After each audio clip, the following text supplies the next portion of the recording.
अभी सुन रहे हैं बगैर सिटी टीम धमाका को।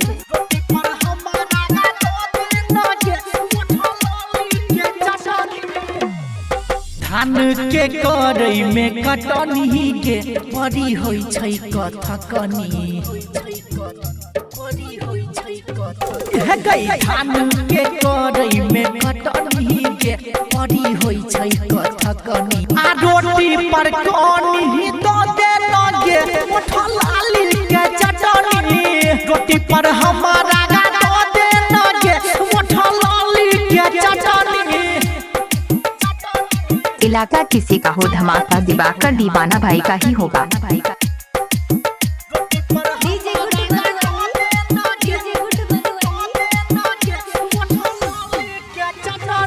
कटला के बाद करई पड़ई झटनिया देहो से पूरा निकल जाय छै पनिया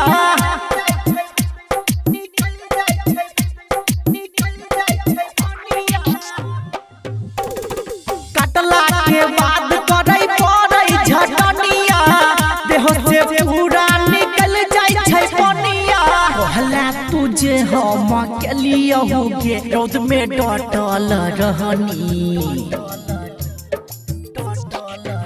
हे गई कहला तुझे हम अकेलिया होगे रोद में डटल रहनी आ रोटी पर कनी दो दे लगे उठल आली के चटनी रोटी पर हमारा हाथ दो दे लगे उठल आली के चटनी। अभी सुन रहे दिवाकर दीवाना भाई।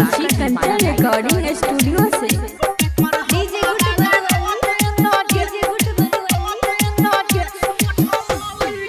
इहे से राधे राघव न आयो राघव राज के काम न भायो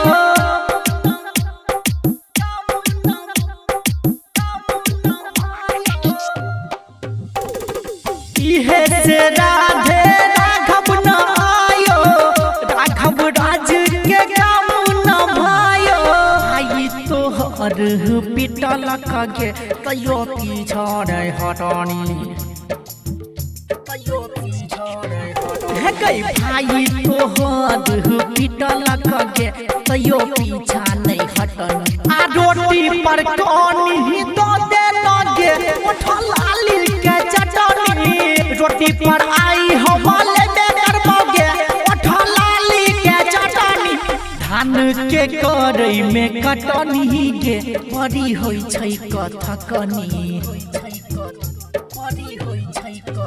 हे गई धान के करई में कटनी के परी होई छै कथकनी आ रोटी पर कनी दो दे लगे उठल आली के चटनी रोटी पर हमारा दो दे लगे उठल आली के चटनी आ नहीं देबे तो पंचायती बैठेबोगे बुझले।